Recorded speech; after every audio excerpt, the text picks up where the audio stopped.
pour cette rencontre intitulée donc S'adapter à la différence invisible. C'est ce dont nous allons parler pendant ces 3 petits quarts d'heure que nous avons à passer ensemble, qui à mon avis seront peut-être un peu courts, mais voilà, le temps nous est compté. Alors pour en parler, je suis en compagnie de Laetitia Payan. Bonjour Laetitia. Vous êtes alors iconographe de métier, documentaliste iconographe, et surtout vous êtes maman de 2 enfants, dont l'un, Stan, c'est celui dont on va parler aujourd'hui, est atteint de bipolarité. Et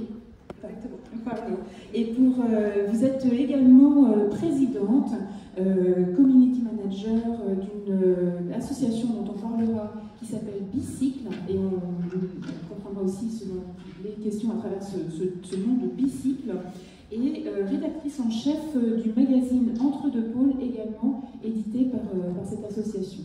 Vous nous présentez aujourd'hui Mon enfant cyclone, le tabou des enfants bipolaires, qui paraît aux éditions Flammarion.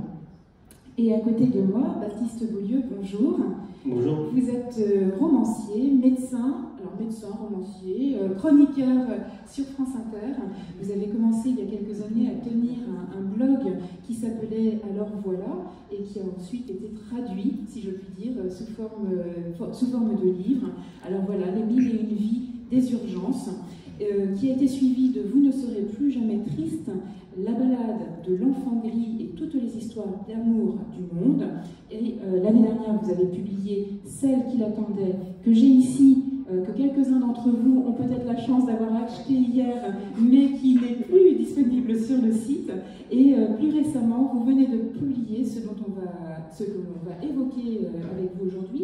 Tout d'abord, Histoire de Coming Out, que vous avez publié avec Sophie Nanteuil, ainsi que Sophie Pires, psychologue, et Morgane Lucas, thérapeute spécialisée dans les questions du genre. Et plus récemment, vous venez de publier ce petit recueil de poèmes, La joie et le reste, qui est paru aux éditions de l'Iconoclaste, dont vous nous parlerez également, qui parle également de la différence, qu'elle soit visible ou invisible.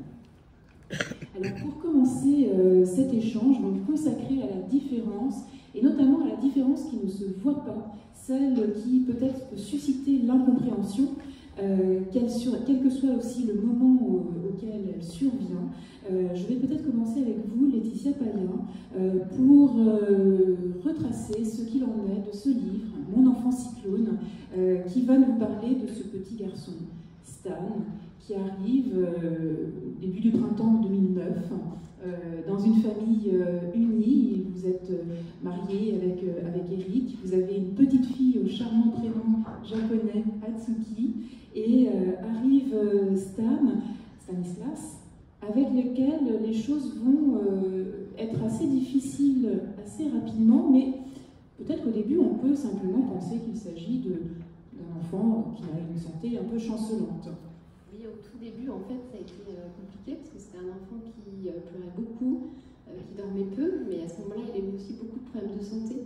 Il a dû être hospitalisé plusieurs fois, même opéré. Donc au début, on mettait ça vraiment sur le compte de ses soucis de santé. Mais après ces 2 ans, en fait, les troubles du sommeil ont continué. Et très rapidement, en fait, tous les gestes de la vie quotidienne sont devenus impossibles.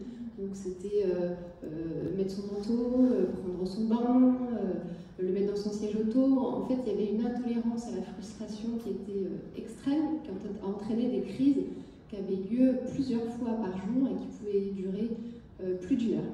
Donc en fait, il n'était que rage. Que rage, effectivement. C'est vraiment le sentiment que l'on a. Dès le début, la violence, en fait, fait éruption chez vous, alors que tout allait bien jusqu'à présent. Et puis une violence qui très vite suscite l'incompréhension, la vôtre déjà, enfin, que se passe-t-il? Et puis autour de vous pleuvent à la fois les conseils, les témoignages, mais vous repérez bien que voilà, vous êtes au-delà de ce qui vous est dit, de ce qui vous est renvoyé par rapport à votre petit garçon. Oui, tout à fait. Au début, on a beaucoup de culpabilité. Évidemment, on se demande qu'est-ce qu'on a loupé, qu'est-ce qu'on fait mal. C'est vrai qu'on a une petite fille qui a 3 ans de plus, avec laquelle on n'a jamais eu de soucis. On a une nounou aussi qui a beaucoup d'expérience et qui nous a dit j'ai jamais vu ça de ma vie. Donc voilà, on réfléchit, on essaye plusieurs styles éducatifs. Et puis émission, éducation bienveillante, mais en fait, absolument rien n'a prise sur Stanislas.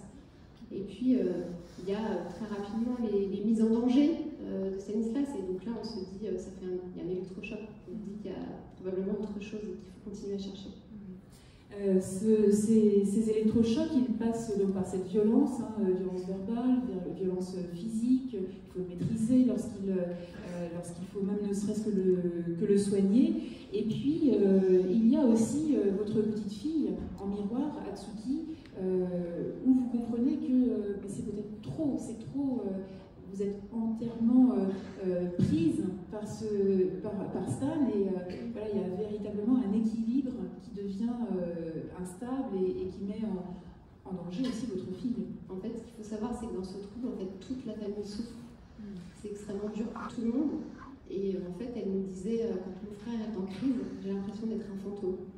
Et le jour de ses 10 ans, elle nous a demandé de partir en vacances sans son frère. Donc évidemment, on n'a pas pu partir en vacances sans son frère, mais on lui a accordé un week-end, tous les trois, son papa, elle et moi, à Nantes, justement, d'ailleurs. Et voilà, ça a été ce qu'on pouvait lui offrir à ce moment-là. Vous entamez donc un chemin aussi pour essayer de comprendre, tout simplement. Alors au début, ce n'est pas simple parce que vous... alors il y a deux réticences. Il y en a une très profonde dont on va parler. Il y avait peut-être des signaux déjà de votre côté, du côté familial, de votre côté, avec ce que vous appelez une boîte de Pandore. Voilà, on va la laisser là pour l'instant, cette boîte de Pandore, on va y revenir. Et puis il y a aussi le refus de psychologiser tout de suite ou de chercher du côté du médical. Alors, vous en restez encore à l'éducation, même si l'éducation que vous avez reçue avec votre père, qui était déjà assez autoritaire et qui l'essaye lui-même d'appliquer à votre fils, vous sentez bien que ça ne fonctionne pas. Mais est-ce que vous pouvez nous parler de ce chemin de recherche et puis d'acceptation aussi que cela passe par la sphère médicale plutôt qu'éducative?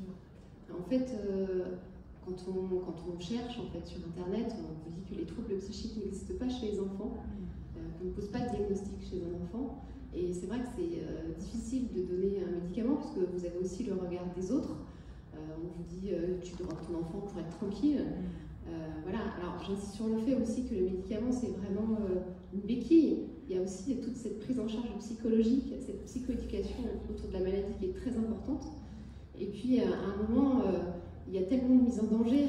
Stanislas a fait 2 tentatives de suicide à 5 ans qu'on se dit que oui, on va l'aider avec cette béquille-là, et même si c'est difficile, parce que donner un médicament à son enfant, c'est admettre finalement que l'amour ne suffit plus.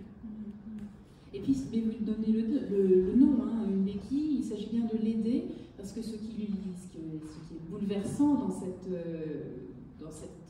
histoire, dans ce que vous avez traversé, c'est bien de sentir sa souffrance à lui. Autant vous pouvez être amené à lui en vouloir, et puis autour de vous, enfin, il faut aussi parler du regard social, mais voilà, il y a de la rancœur, il y a de l'épuisement, il y a de la fatigue, il y a de la stupéfaction, enfin, vous passez par toute une gamme de sentiments dont vous pressentez bien qu'ils sont aussi ceux que traverse votre enfant.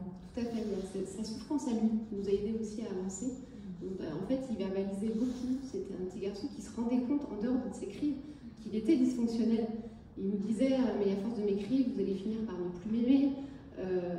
Vous seriez mieux sans moi, en fait. Puis un jour, je demande à sa sœur ce qu'elle voudrait faire plus tard. Et puis il est à côté, donc je lui demande, et toi, Stanislas, qu'est-ce que tu voudrais faire plus tard? Il me dit, mais maman, plus tard, je ferai rien, je me tuerai.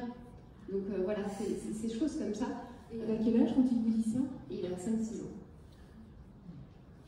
Donc l'idée de disparaître, de ne plus être là. C'est ça, c'était quelque chose, c'est pas juste un geste impulsif, c'est quelque chose dont il parlait très souvent, il parlait beaucoup de la mort.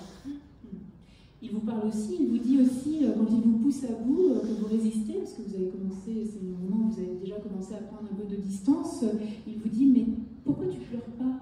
Pourquoi oui, il allait jusque-là? Oui, ça allait jusque la violence physique verbale, jusqu'au harcèlement, où il était capable de venir, mais quand est-ce que tu pleures, maman? Parce que moi j'aime bien quand tu pleures. Où il prenait un objet, dont il savait que c'était mon préféré, il me dit, tu l'aimes bien celui-là? Et il explosait contre lui.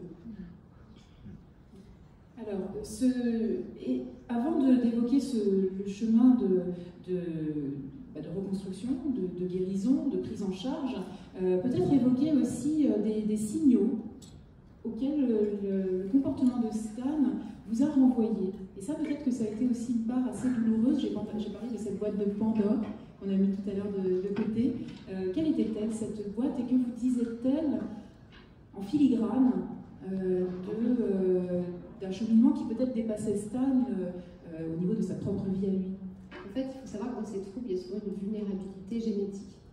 Donc, c'est pas héréditaire, mais souvent, on retrouve plusieurs cas dans la famille. Et on a vu pas mal de psychologues, et une des premières psychologues m'a demandé s'il y avait des troubles psychiques dans la famille. Moi, j'ai dit non, spontanément, parce que troubles psychiques, voilà, il y a tout un tas de préjugés. Et puis, quand vous vivez au quotidien avec des gens qui sont un peu volcaniques, on va dire, et que vous avez toujours connu ça, vous pensez que c'est la normalité. Puis en fait, vous vous rendez rapidement compte que non, finalement, tout le monde n'a pas ce genre de personnage dans sa famille. Et donc, du coup, ça interroge. Une famille éruptive, où il y avait souvent des cris, où il y avait des personnages aussi originaux, enfin, un grand-père que vous aimiez bien, mais qui avait une manie de collectionner et qui peut renvoyer à des choses que pratiquait Stan, une tante qui avait été importante pour vous, mais pour qui la violence verbale était aussi une façon récurrente de s'exprimer. Il y avait quand même des indices, en fait. Il y a des indices, oui. Ça peut être vraiment un indice fort, ce qu'on trouve dans la famille, finalement. Et voilà, faut y prêter attention. C'est quelque chose qu'il faut explorer aussi. Alors on va revenir, si vous voulez bien, on va revenir sur le cheminement qui a été le vôtre, l'aide que vous avez pu trouver. Auparavant, j'aimerais que l'on passe la parole à Baptiste Beaulieu pour évoquer son ouvrage. Et vos deux ouvrages en fait proposent des solutions, sont vraiment des ouvrages d'accompagnement, d'aide, de transmission.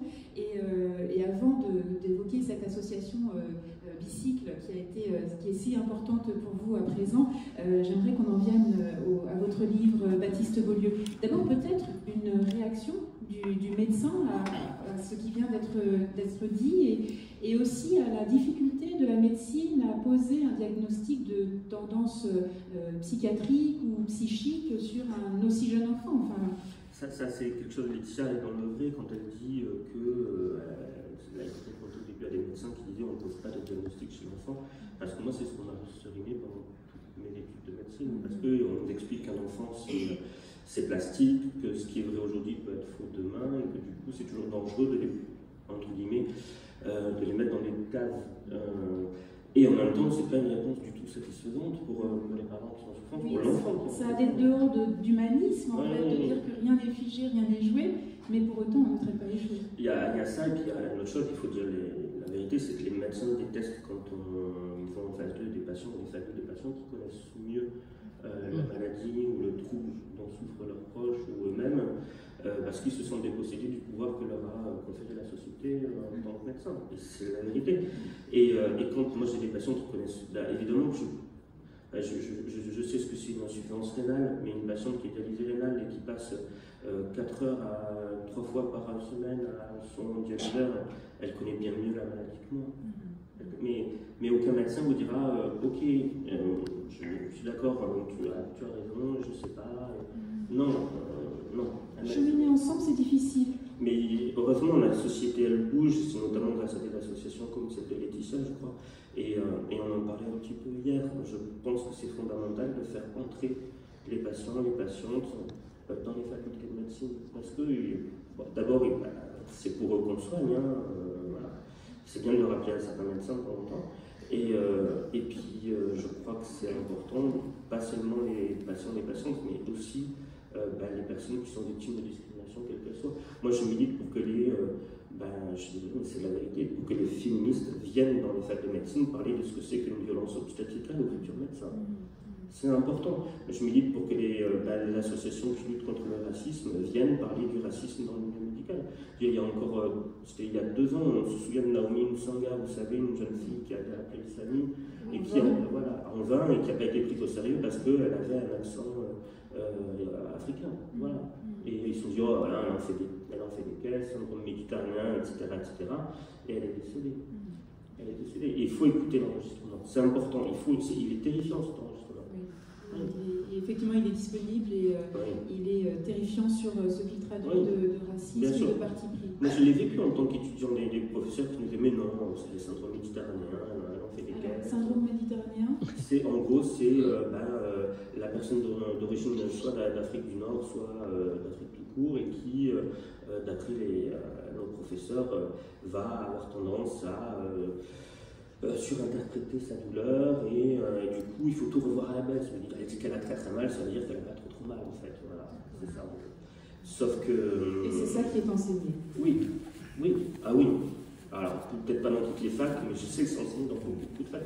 Mais avec tout un tas d'autres préjugés, vous savez, je ne sais pas si vous savez comment se passe le concours de l'internat, mais ça se passe avec des mots-clés.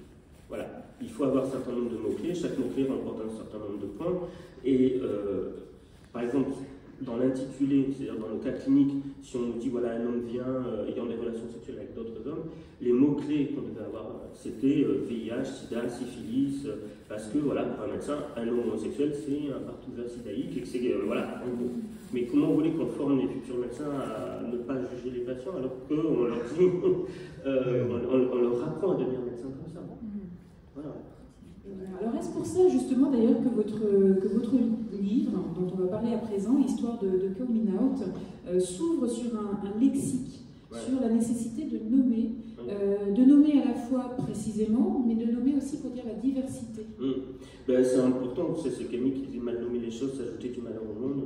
Ben, je crois qu'il a raison, parce que comme on parle, on pense, et quand on n'a pas de mots pour parler des minorités, ben, on ne pense pas. Les minorités.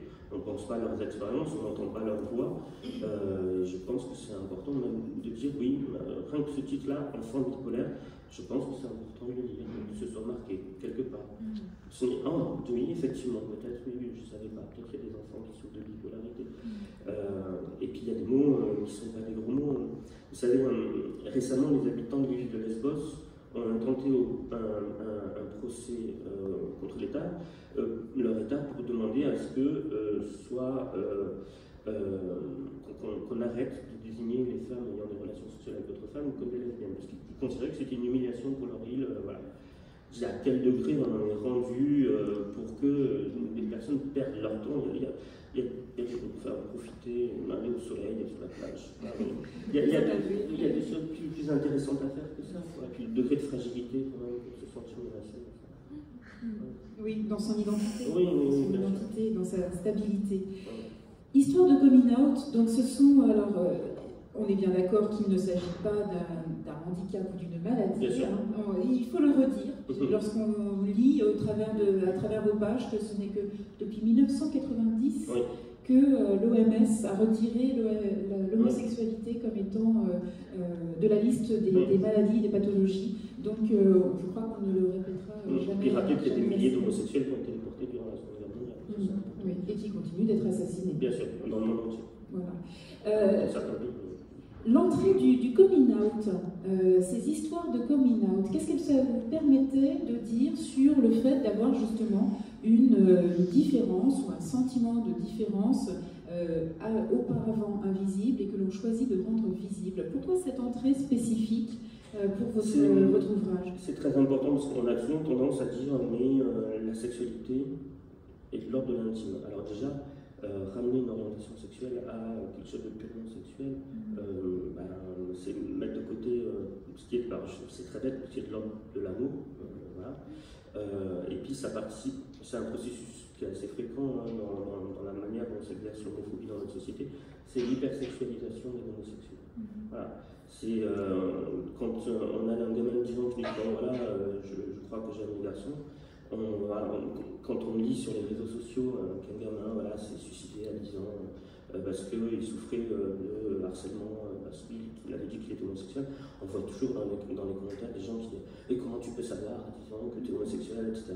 Avec des commentaires tous graveleux les uns que les autres, alors qu'en fait, à 10 ans, on ne pense pas ça, en fait, on pense juste un petit mot, je préférerais le donner à mon camarade plutôt qu'à une camarade. C'est cet ordre-là où on dit sur la joue, c'est pas de l'ordre de la sexualité, c'est de l'ordre de la romantisation, et tous les gamins le vivent, c'est tant mieux.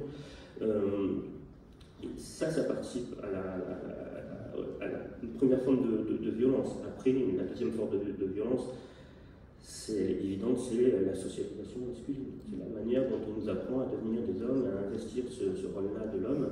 Et cette manière-là, elle se fait, et les sociologues et les anthropologues l'ont bien étudié. Je vous renvoie aux travaux de François Héritier qui a beaucoup bossé sur le sujet. On devient un homme dans nos sociétés par deux biais, par la détestation des femmes et par le mépris de l'homosexualité.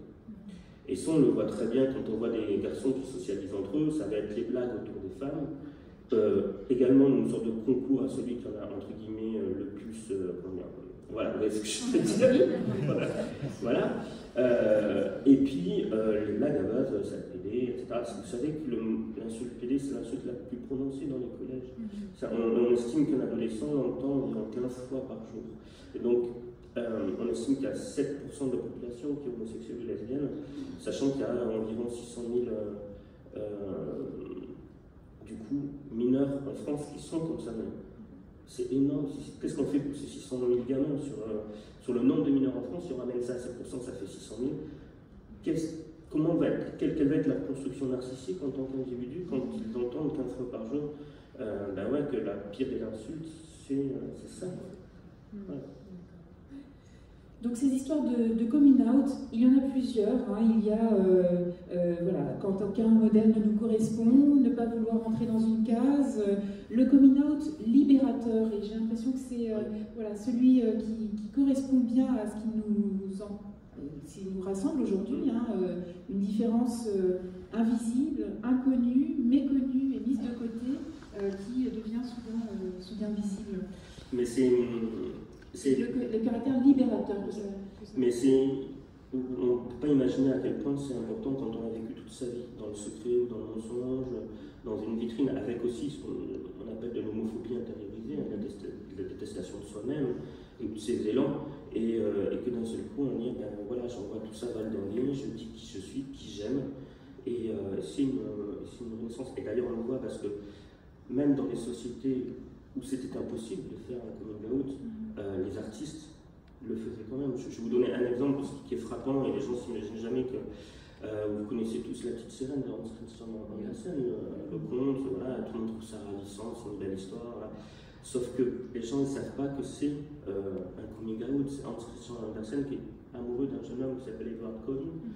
Et il ne peut pas, parce que dans l'Angleterre victorienne, c'est pas possible, et donc il va le vivre très mal. Et il va écrire La Petite Sirène, qui est l'histoire littéralement de une jeune femme qui tombe amoureuse d'un prince et qui, pour pouvoir vivre avec lui, va être obligée de se faire couper la queue. Et il y a beaucoup d'études autour de. Parce qu'il y a des psychanalytiques, et moins psychanalytiques, parce qu'il y a des lettres de Hans Christian Andersen à Edward Cullen où il exprime de manière assez claire, assez directe, que ce conte-là, c'est son histoire.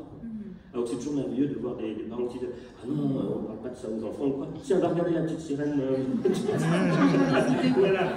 Mais ça veut dire aussi qu'on a besoin en fait, je crois que c'est dans la nature humaine de dire qu'on est amoureux, que c'est beau, ça, ce sentiment-là, et que quand on ne peut pas le dire, le génie, un auteur, comment va trouver d'autres voies pour s'exprimer. Alors, il ne s'agit pas, si je fais le lien avec Laetitia Payen, il ne s'agissait pas pour vous d'un coming out, mais simplement de nommer. Là, on vient d'entendre la nécessité de dire, alors de révéler ce qui était caché dans le cas du coming out. Pour vous, le fait que votre petit garçon ait été enfin diagnostiqué, donc encore une fois, on pose des mots et on révèle, on sait ce dont il s'agit. Est-ce qu'il y a eu aussi ce caractère libérateur et peut-être après nous dire comment vous y êtes venu justement à cette capacité à poser un diagnostic. Oui, complètement, parce qu'en fait, le diagnostic, alors surtout chez les enfants, le trouble psychique, c'est un peu compliqué, on nous dit c'est stigmatisant, c'est poser une étiquette sur l'enfant, alors que pas du tout. En fait, c'est le début d'une solution, en fait. Ça apporte, ça permet d'aider l'enfant. Alors, ce qui est stigmatisant, c'est toutes les étiquettes qu'ils ont et qui n'apportent rien. On dit que ces enfants sont manipulateurs, méchants, psychopathes, on les caractérise. Oui, tout à fait. Et ça, pour moi, ce sont vraiment des étiquettes. Et une violence. Voilà, exactement. Alors qu'en plus, le diagnostic chez l'enfant, quand il est précoce, il y a un pédopsychiatre qui travaille avec nous et qui dit c'est un post-it. C'est-à-dire qu'évidemment, chez l'enfant, c'est évolutif, et qu'il faudra réévaluer régulièrement jusqu'à l'âge adulte, mais que pour l'instant c'est une direction à prendre jusqu'à preuve du contraire. Et ça va surtout permettre aux parents et à l'enfant d'avoir accès à des outils, parce que c'est ça aussi l'intérêt du diagnostic précoce, c'est sur la psychoéducation, donc comprendre le trouble, qu'est-ce que fait le trouble dans le cerveau de l'enfant, pouvoir repérer les éléments déclencheurs, souvent ce sont toujours les mêmes, et travailler dessus. Et cette thérapie comportementale et cognitive qui va permettre d'apprendre à l'enfant à mieux gérer ses émotions et voilà, de progresser.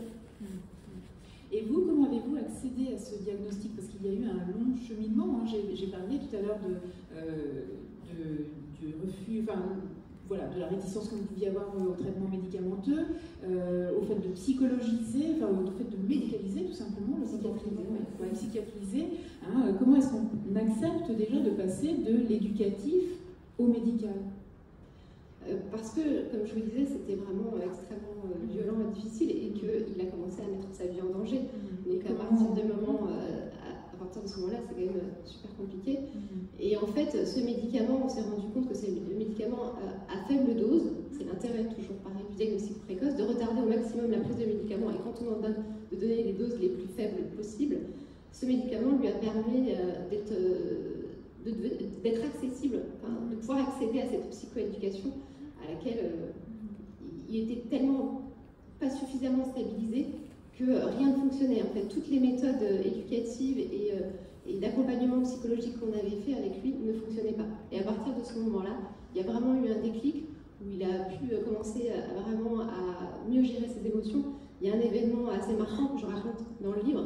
Quelques mois après le début de la prise en charge, il veut qu'on l'aide à préparer un spectacle. C'était sa passion du moment. Il rentre à la maison, son papa refuse de l'aider. Il demande à sa sœur, elle refuse aussi. Donc moi j'attends l'explosion. Et en fait pas du tout, à ce moment-là, il file dans sa chambre et il se met à pleurer. Donc je le rejoins immédiatement. Je lui dis, écoute Stanislas, je vais t'aider à préparer ton spectacle, mais avant je voudrais qu'on parle de quelque chose qui vient de se passer, qui est extraordinaire. C'est génial, tu viens de pleurer. Et il me dit, mais maman, c'était bizarre. Et puis tout de suite il se rend compte et il me dit, oui maman, effectivement j'ai compris, j'ai choisi la bonne émotion. Donc voilà, effectivement il ne s'était pas mis en colère. C'était juste un petit garçon qui était triste, avec des vraies larmes de petit garçon de 5 ans. Parce que beaucoup de choses se passent autour de cette année des 5 ans, et puis 5-6 ans de passage aussi à la grande école. Et donc, voilà, le trouble qui vient de votre livre, c'est que parfois il a des réflexions si surprenantes que l'on oublie qu'il s'agit d'un tout petit garçon. Hein, mais le pédiatre qui vous suit, enfin le pédopsychiatre en touche, elle est en touche, le docteur. Alors il est psychiatre, le docteur en touche. En touche, pose le diagnostic d'un enfant de 5 ans, mais avec une capacité mentale de 10 ans. Oui, tout à fait. Et ce qui est déroutant aussi. Oui, il y a eu tout un tas de bilans qui ont été passés. Il faut savoir qu'aujourd'hui, le diagnostic, il est clinique. C'est-à-dire qu'on a plusieurs entretiens, on remplit tout un tas de questionnaires. Et puis moi, effectivement, au cours de ces années, j'avais compilé plusieurs centaines de pages où j'étais devenue en quelque sorte un peu une entomologiste de mon fils, où j'avais décrit toutes les crises et tous les éléments déclencheurs. Et puis on s'est, comme on l'a dit tout à l'heure, intéressé aussi aux antécédents familiaux, qui sont une piste aussi très importante. Et c'est comme ça que le diagnostic a pu être posé. Alors j'ai cité tout à l'heure les effets des crises de Stan sur votre fille aînée, sur votre petite fille, et ce qui m'a beaucoup touchée d'ailleurs à la lecture de votre livre. Baptiste Beaulieu, vous interrogez aussi l'entourage, vous donnez aussi sa place à l'entourage. Le livre, bien sûr, s'adresse à des personnes qui se sentiraient homosexuels, bisexuels, pansexuels, enfin différents. Et donc c'est écrit pour eux, mais c'est aussi écrit pour l'entourage. Et accompagner l'entourage, aider l'entourage à accompagner, je pense que c'est aussi quelque chose d'important et qui résonne avec tout ce que Laetitia Payen a pu... je vous repasserai la parole à ce sujet aussi. Oui, parce que c'est très important. C'est un livre ressource qui est fait à la fois pour les personnes concernées, mais aussi pour leur entourage, pour savoir comment l'accompagner au mieux, ne pas commettre trop de bêtises, et puis parce que ça les concerne aussi, les personnes qui entourent les Parce personnes. que ça les touche et les déroute. Ça, mais en fait, ça nous concerne tous. C'est toutes ces questions d'orientation sexuelle pour une bonne raison. C'est que, je vous explique, c'est très bête, mais on a tendance parfois à entendre comme justification au fait de ne pas être homophobe que c'est pas un choix. On est né comme ça. Et cet argument est le pire des arguments. C'est un argument stupide. Vous parlez aussi du fait de tolérer. Alors je déteste ce mot. Alors qu'il s'agit uniquement je ne suis pas du gluten ou du lactose. Je veux pas qu'on me tolère. Je veux qu'on me respecte comme n'importe quel être humain. Mais parce que ce n'est pas une question de choix ou de non-choix. Sous-entendu, ce n'est pas son choix. C'est une question de liberté individuelle. Des adultes consentants font ce qu'ils veulent entre eux. Et on devrait vraiment s'inquiéter de la manière dont certains États dictatoriaux s'intéressent notamment aux homosexuels, parce que ce qui les intéresse, c'est de pouvoir contrôler ce que des adultes consentants font entre eux. Et puis après ces adultes-là, ce sont d'autres adultes. Et donc c'est une question de liberté individuelle, et cette question elle est fondamentale, elle est politique. Et donc ça concerne aussi l'entourage, parce qu'on s'en fiche de savoir si on est né comme ça ou pas. Probablement que c'est des raisons génétiques. Il y a 7% d'homosexuels ou de lesbiennes dans la population humaine, et dans les comportements animaux, on repère environ 7% au sein des troupeaux c'est le même chiffre. Voilà. Donc probablement qu'il y a un avantage évolutif, il y a toute une théorie de l'évolution, comme la théorie du super-parent, comme quoi c'est bien qu'au sein d'une population donnée, des individus ne puissent pas se reproduire entre eux pour pouvoir s'occuper des enfants qui sont seuls au sein de la tribu, ou dont les parents sont, que ce soit pour les animaux ou pour les êtres humains. C'est un rapprochement étonnant, enfin surprenant, d'associer une proportion. C'est de la psychologie évolutive, et oui, mais parce que c'est la même proportion, donc ça devrait nous interroger. Mais encore une fois, on s'en fiche en fait de savoir si c'est de la biologie, parce que le plus important, c'est de savoir politiquement qu'est-ce qu'on fait de ça. Et politiquement, c'est une question de liberté individuelle. Nous sommes des adultes, et dans une société libre, les adultes consentants font ce qu'ils veulent entre eux. Voilà. Et sur la question de l'entourage, donc vous disiez, ça concerne tout le monde, justement. Oui. On a tous quelqu'un dans notre famille, d'ailleurs on ne le sait pas forcément, parce que parfois on est trop con pour qu'il nous le dise, mais c'est vrai, qui est concerné par cette question-là. Et si vous n'avez personne dans votre famille, posez-vous des questions, parce que vous êtes peut-être la personne à qui on ne peut pas en parler. Mais oui, je pense que ça concerne tout le monde, et parce qu'on vit dans une sorte de mensonge collectif de tout ça. Je repense, moi, par exemple, durant le manif pour tous, quand on disait un papa et une maman ne mentent pas aux enfants, quelle hypocrisie, parce qu'il y a bien un couple qui ne peut pas mentir aux enfants, c'est les couples de lesbiennes, elles ne vont pas faire croire à l'enfant qu'il est venu comme ça, et c'est d'autant plus, par exemple, hypocrite qu'on sait très bien que depuis que la PMA existe, on apparie dans les hôpitaux, et je suis bien placé pour ça, je suis médecin, on apparie les donneurs de gamètes avec les pères d'intention. Pourquoi on fait ça? Pourquoi on choisit des pères qui ressemblent, pourquoi on choisit des donneurs de gamètes qui ressemblent aux pères d'intention? Le père d'intention, c'est le papa qui, par exemple, est stérile et qui ne peut pas avoir d'enfant. On le fait pour permettre à ces couples-là de ne pas dire la vérité à l'enfant, si c'est leur choix. Et il y a des statistiques en Grande-Bretagne, mais je ne pense pas que les Anglais soient très différents des Français. C'est 9 couples sur 10 en Grande-Bretagne qui ont eu recours, des couples hétérosexuels, qui ont eu recours à la PMA, ne disent pas la vérité à l'enfant.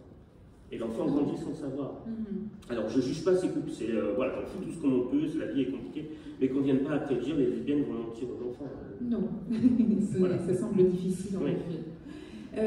Donc sur cette alors on a élargi à la question de l'entourage, mais c'est effectivement l'entourage, c'est aussi la société. Faire face au regard de la société, là je vais vous entendre l'un et l'autre sur qu'est-ce que c'est que faire face en société lorsqu'on est porteur d'une différence qui peut être à certains moments dit invisible et puis se révéler au gré d'une crise, au moment d'un coming out, dans ses relations de tous les jours. Enfin, socialement, comment est-ce que quels sont les points saillants qui ont été saillants pour vous? C'est un peu, effectivement, quand on est parent, c'est un peu la double peine, c'est-à-dire que vous êtes confronté aux difficultés de votre enfant et aussi au regard de l'extérieur, et vous devez vous épuiser parfois à vous justifier, que vous n'êtes pas des mauvais parents, parce qu'effectivement, l'association, on a de plus en plus de parents qui font appel à nous parce qu'ils ont des signalements, voire des placements, parce qu'on les accuse, donc ces parents, de maltraitance. Donc effectivement, c'est... Et qu'est-ce qui justifie cette notion de maltraitance? Parce que l'enfant a des troubles du comportement sévères, et donc forcément, il doit être mal dans sa famille. C'est vraiment le raccourci, parce que beaucoup de personnes, en fait, s'arrêtent au comportement de l'enfant. Et puis, par rapport effectivement à sa propre expérience, on va avoir une interprétation qui n'est souvent pas la bonne, en fait. Et c'est ce qu'on apprend aussi quand on est parent, parce que même si c'est éducatif, on doit apprendre à adapter notre comportement à ces enfants différents. Et la première chose qu'on nous apprend en psychoéducation, c'est de ne pas s'arrêter au comportement, aussi terrible puisse-t-il être, et aller chercher l'émotion qu'il y a derrière, pour pouvoir répondre à un argument émotionnel, par un argument émotionnel et pas par un argument cognitif, en fait, qui ferait que l'enfant n'adhérerait pas, en fait. C'est le principe de cette psychoéducation dont vous parlez et que vous développez, enfin qui est développée vis-à-vis de ces enfants. Alors oui, en fait, on s'attache beaucoup à ce qui est le plus difficile à gérer pour les parents, c'est cet aspect de dysrégulation émotionnelle. Donc en fait, en aidant les parents, on va aider l'enfant, parce qu'on pense que le parent doit être considéré finalement comme un co-thérapeute, que c'est pas qu'il n'est pas responsable des troubles de son enfant, mais qu'au contraire, il peut être une partie de la solution.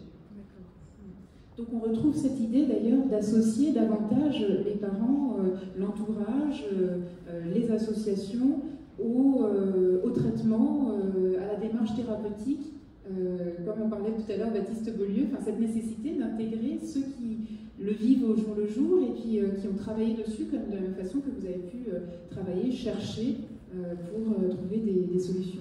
Tout à fait, c'est ce qu'on appelle le savoir expérientiel. Voilà.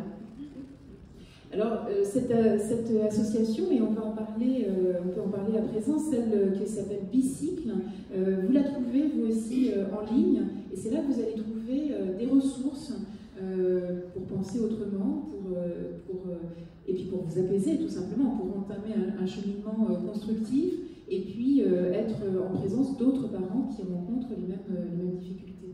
Oui, c'est vrai, quand on tombe sur le site de l'association, en fait, il y a beaucoup de diagnostics qui ont été évoqués pour notre enfant, troubles du neurodéveloppement, TDAH, troubles autistiques au potentiel aussi, mais à chaque fois ça ressemblait, mais il y a toujours quelque chose qui ne collait pas complètement. Décalé. Voilà, donc quand on tombe sur l'association, d'un coup, en fait, tout correspond, on a l'impression de lire vraiment l'histoire de notre vie, et voilà, il y a d'autres parents qui vivent la même chose que nous, et donc à ce moment-là, voilà, on se dit, on n'est plus seul.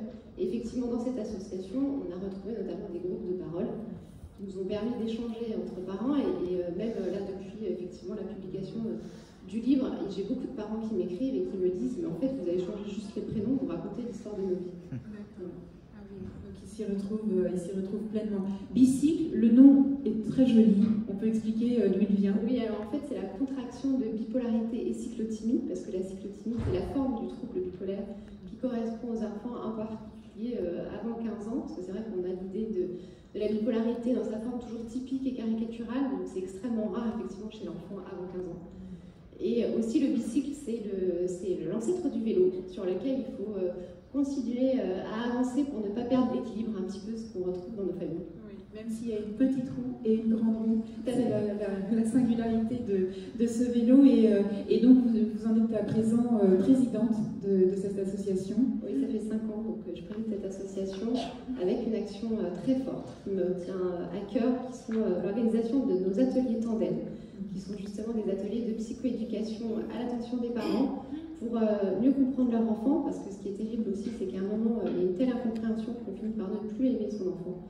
Donc voilà, on apprend aux parents à reprendre confiance en leur capacité de parents, et ce qui est très important, c'est que ces ateliers sont pris en charge entièrement par l'association, ils sont gratuits, ils se déroulent sous la forme d'un atelier d'une journée, accompagné par une psychologue. Voilà, parce qu'il y a beaucoup de parents encore, les séances de thérapie sont souvent peu ou pas bien remboursées encore aujourd'hui, et ils ont tendance à se fonder uniquement sur la prise de médicaments, mais c'est totalement insuffisant. Mais oui, la prise de médicaments qui tout simplement est remboursée. Il y a aussi cette dimension-là qui peut en freiner certains.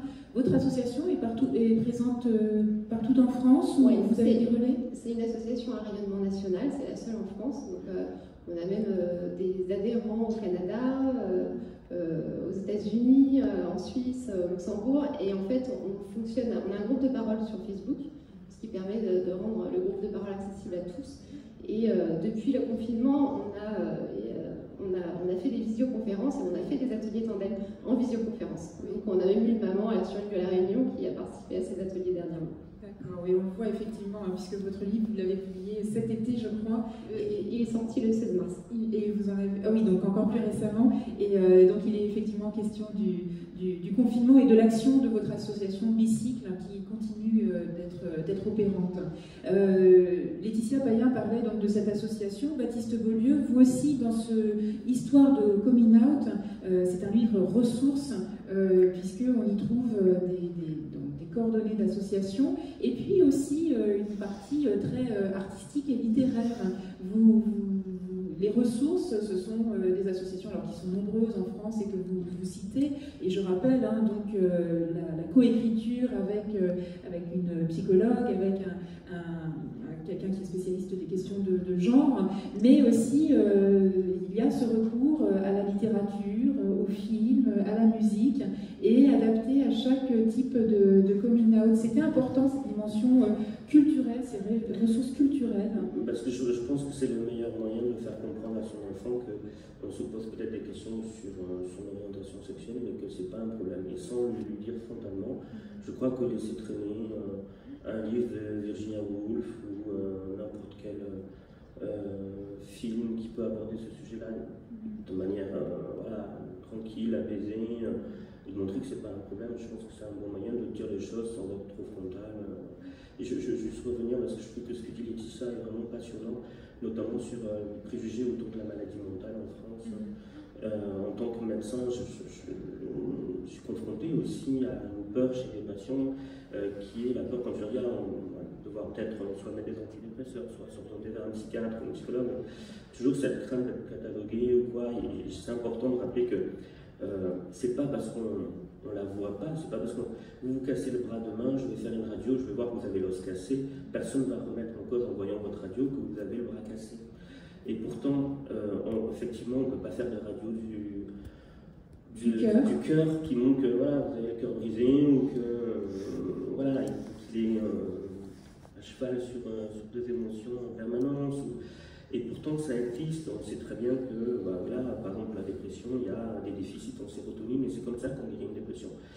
Je dis souvent à mes patients qui ont peur ou qui hésitent, si demain vous avez une copine ou un copain qui a un problème thyroïdien et qui est obligé de prendre des hormones thyroïdiennes, vous n'allez pas aller lui dire allez, secoue-toi un peu, ça va aller, voilà. Et bien, de la même manière, quand vous avez un déficit en sérotonine, on répare ce déficit. En allant voir quelqu'un, ça fait partie du traitement. On sait que le fait d'aller voir quelqu'un pour parler, ça fait monter les taux de sérotonine, mais en prenant aussi, comme tu disais, une béquille médicamenteuse. Et il ne faut pas mettre ces patients dans des cases. On n'est pas quelqu'un qui a le bras cassé dans une case, le faisons pas pour les autres. Et je parlais de ressources culturelles, de ressources littéraires. Alors on ne passe pas de radiographie du cœur pour voir où il se situe, mais peut-être que certains mots arrivent à l'exprimer. Et si vous voulez bien, Baptiste Beaulieu, j'ai cité ce recueil, La joie et le reste, que vous avez publié aux éditions de l'Iconoclaste. Vous avez gentiment accepté de nous en lire un extrait, et peut-être que ce sera une façon, une autre ressource que nous vous proposerons pour clore cet échange sur la différence, qu'elle soit visible, invisible, bien vécue, bien reçue et acceptée, et surtout respectée. Je vais le trouver.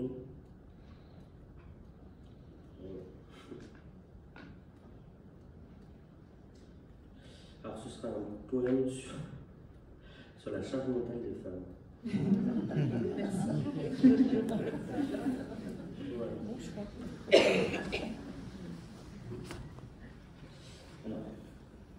Et sur l'impact aussi de la manière dont les objets culturels nous façonnent, nous obligent parfois à devenir quelqu'un qu'on n'a pas envie d'être. Cendrillon, belle, blanche, elles t'ont bien préparée.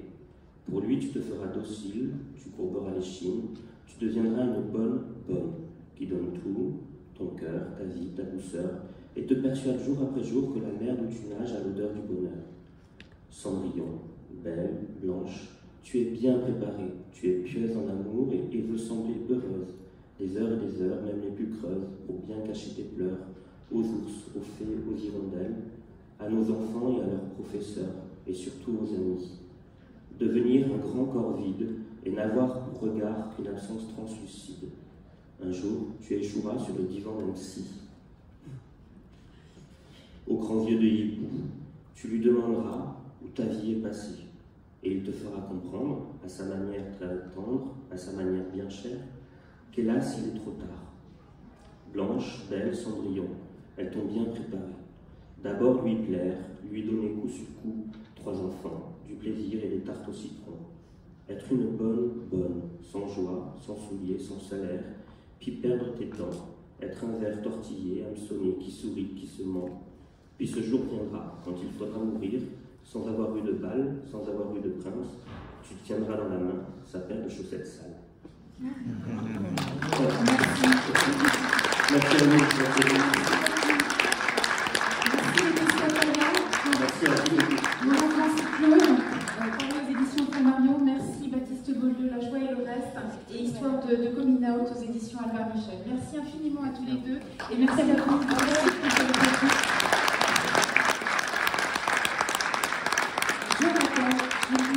On vous retrouve juste à la sortie pour des séances de dédicaces, donc on peut vous retrouver et éventuellement prolonger la conversation. Merci, bonne soirée.